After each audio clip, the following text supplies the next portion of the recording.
Shalom, Bapak Ibu, saudara-saudari terkasih, semoga senantiasa diberi kesehatan dan berkat berlimpah dari Tuhan kita Yesus Kristus. Marilah berdoa dalam nama Bapa dan Putra dan Roh Kudus. Amin.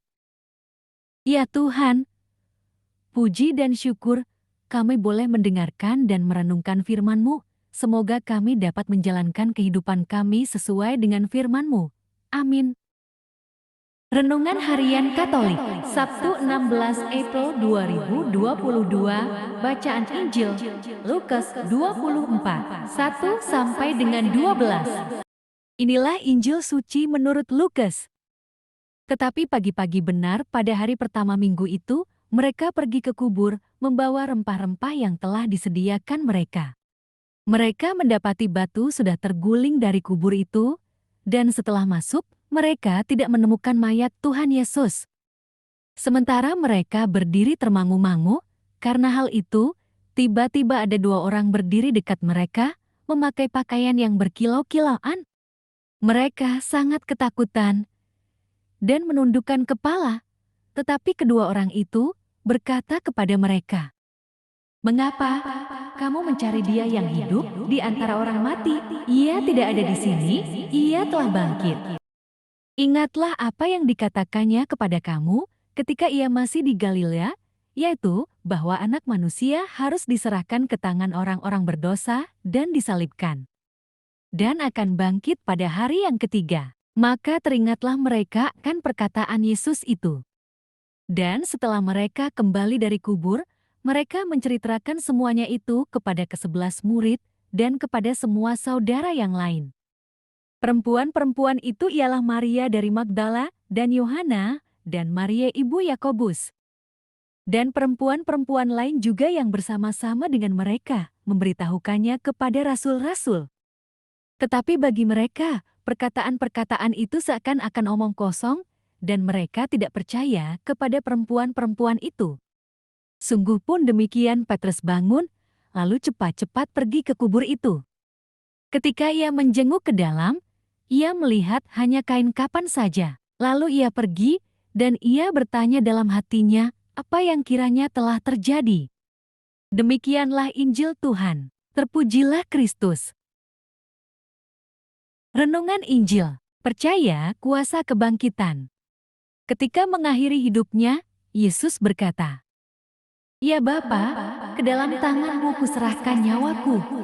Hal ini menunjukkan bahwa ia mati bukan karena kalah oleh maut. Kematiannya adalah sebuah kemuliaan, sebab ia dengan sukarela menyerahkan dirinya masuk ke dunia orang mati. Hari ini, firman Tuhan menceritakan tentang kelanjutan kisah kemuliaan itu. Pagi-pagi benar setelah hari Sabat, para perempuan pengikut Yesus pergi ke kuburan untuk merempahinya. Dalam sekejap, mereka kebingungan. Pasalnya, batu penutup kubur telah terguling. Lebih gawat, tubuh Yesus sudah tidak ada di sana. Dalam hati, mereka mungkin bertanya-tanya, apa gerangan yang sedang terjadi?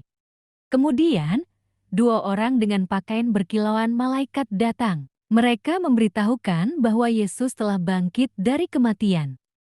Artinya, hal yang sudah disampaikannya jauh hari sebelumnya telah tergenapi.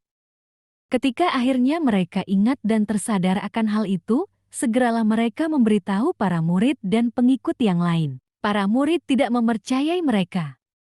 Namun, Petrus memutuskan untuk mendatangi kubur Yesus. Memang, ia mendapati kubur telah kosong dan menjadi heran melihat kenyataan itu.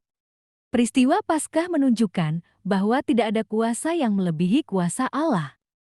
Batu yang terguling menjadi simbol bahwa kuasanya berhasil menggulingkan segala kuasa lain. Kubur Yesus telah kosong karena ia telah bangkit. Yesus yang bangkit hendak tinggal dan berdiam dalam hati dan hidup kita. Mohonkanlah ini semua kepadanya agar kita tidak menjadi seperti murid-murid yang tidak percaya akan kuasa kebangkitannya. Yesus sudah bangkit dan kuasa kebangkitannya sudah menyelamatkan kita. Karena itu, marilah kita membiarkan batu besar kebebalan yang menghalangi hati kita untuk datang kepada Tuhan, juga digulingkan. Selamat Paskah. Marilah berdoa. Allah Bapa sumber pengharapan, Engkau telah mengikat perjanjian dengan semua orang melalui Yesus yang terurapi. Semoga kami selalu berpegang teguh pada Dia dan berkembang menjadi umat yang patuh setia dengan pengantaraan Yesus Kristus, Putramu, Tuhan kami, yang bersama Dikau dalam persatuan Roh Kudus, hidup dan berkuasa, Allah, sepanjang segala masa. Amin. Dalam nama Bapa, Putra, dan Roh Kudus.